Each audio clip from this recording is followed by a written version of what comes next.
So these are the selection of treatment heads, which together we call the Empower delivery system. The handpiece on the lasers invariably ships with this protective dummy head, because what we would recommend is always to keep one of the treatment heads on the end of the handpiece for protection. To change any of the treatment heads, you simply align the dot on the handpiece to the dot on the inside of the treatment head. So we remove the dummy cap, and there's a selection of heads which come with the models.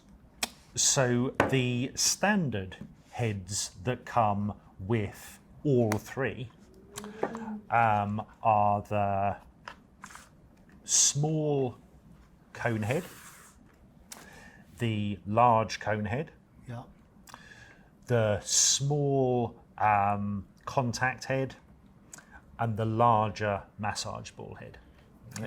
So these are the two non-contact and two non-contact, two contact heads. Exactly right.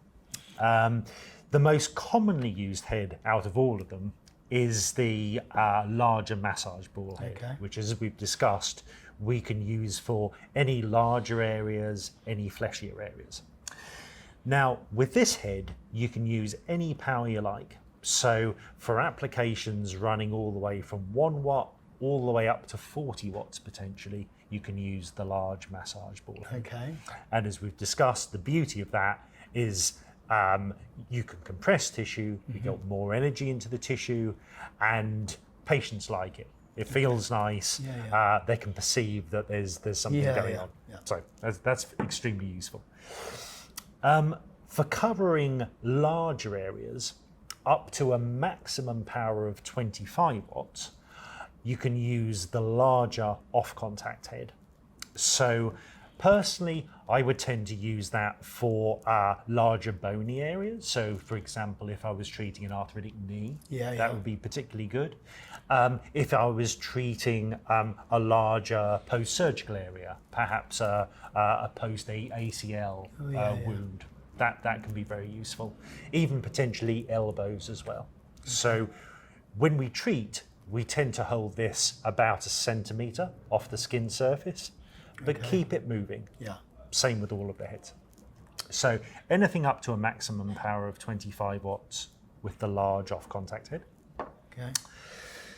The two smaller ones, so the smaller contact head is useful for, actually it's useful for treating trigger points. I know you often treat trigger points in your patients because you get contact pressure, but you get a smaller focal spot size actually than with the bigger head.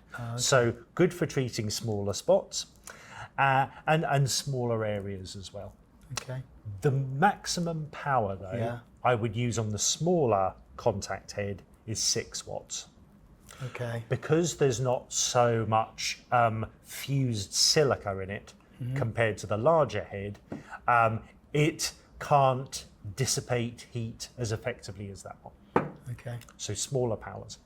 So more superficial myofascial trigger points for 6 watts. Indeed, that would be perfect. That would be perfect. The final one of these off-contact heads is the small cone head.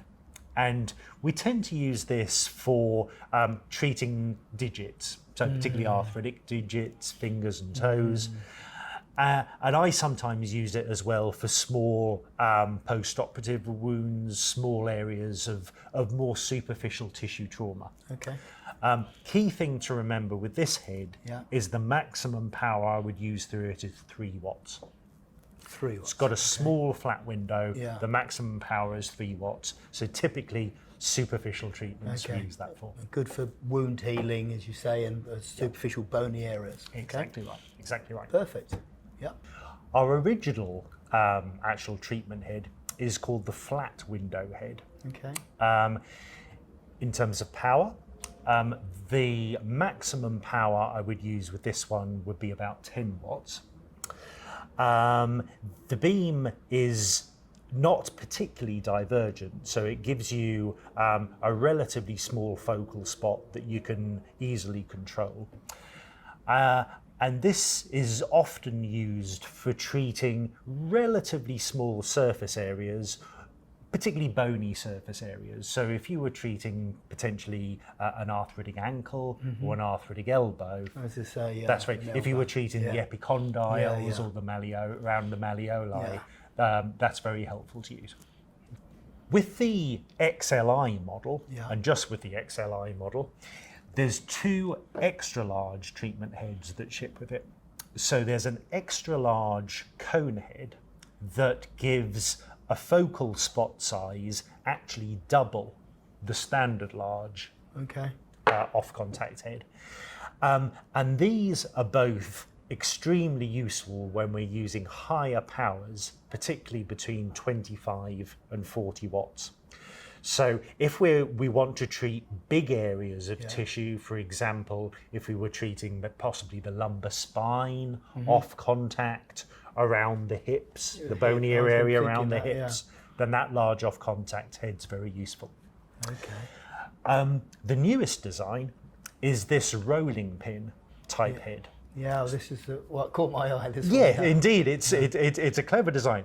So it gives an elliptical beam, in fact. But again, we use it at high powers, particularly between 25 and 40 watts. It's extremely good at compressing tissue, and it's very useful for treating in a long linear manner. So it's analogous to if you were spray painting a wall or wallpapering a wall. So we move it up and down like so. Very comfortable for the patient. You don't need any emollient or any gel because it rolls very easily on the skin surface, but is a very good way of compressing a large surface area. So I typically would tend to use that on conditions, for example, if I was treating a hamstring, a quad, an adductor, a calf muscle, back muscles, absolutely ideal for that. Perfect.